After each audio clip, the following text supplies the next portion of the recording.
রায়পুরায় SSC পরীক্ষার্থীদের বিদায় ও দোয়া অনুষ্ঠিত। প্রধান অতিথি এমপি আশরাফ উদ্দিন বকুল। নরসিংদীর রায়পুরা উপজেলার আবদুল্লাপুর উচ্চ বিদ্যালয়ের এসএসসি পরীক্ষার্থীদের বিদায় ও দোয়া অনুষ্ঠান অনুষ্ঠিত হয়েছে। অনুষ্ঠানে প্রধান অতিথি হিসেবে উপস্থিত ছিলেন নরসিংদী ৫ রায়পুরা আসন সংসদ সদস্য ইঞ্জিনিয়ার মোহাম্মদ আশরাফ উদ্দিন বকুল। অনুষ্ঠানে আরও উপস্থিত ছিলেন রায়পুরা উপজেলা বিএনপি, পৌরসভা বিএনপি এবং দলটির বিভিন্ন অঙ্গ ও সহযোগী সংগঠনের নেতাকর্মীরা। প্রধান অতিথির বক্তব্যে এমপি আশরাফ উদ্দিন বকুল শিক্ষার্থীদের উদ্দেশ্যে বলেন, জীবনের সবচেয়ে গুরুত্বপূর্ণ সময় এখনই। এই সময়কে সঠিকভাবে কাজে লাগিয়ে ভালো ফলাফল অর্জনের কোনো বিকল্প নেই। তিনি শিক্ষার্থীদের পড়াশোনায় মনোযোগী হওয়ার পাশাপাশি খারাপ সঙ্গ, মাদকাসক্তি ও বিভ্রান্তি থেকে দূরে থাকার আহ্বান জানান।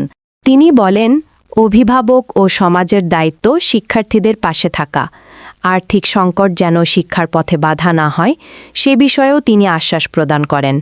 বিশেষ করে ছাত্রীদের উদ্দেশ্যে তিনি বলেন, শিক্ষা অর্জনের মাধ্যমে নিজেদের প্রতিষ্ঠিত করতে হবে, যাতে ভবিষ্যতে পরিবার ও সমাজের সম্মানের সঙ্গে দাঁড়ানো যায়। তিনি আরও বলেন, শিক্ষিত জাতিই পারে একটি উন্নত ও সুন্দর বাংলাদেশ গড়ে তুলতে। এজন্য সবাইকে সুশিক্ষায় শিক্ষিত হবার আহ্বান জানান তিনি।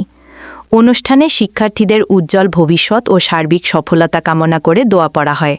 শেষে প্রধান অতিথি সকলের প্রতি কৃতজ্ঞতা প্রকাশ করে বক্তব্য সমাপ্ত করেন।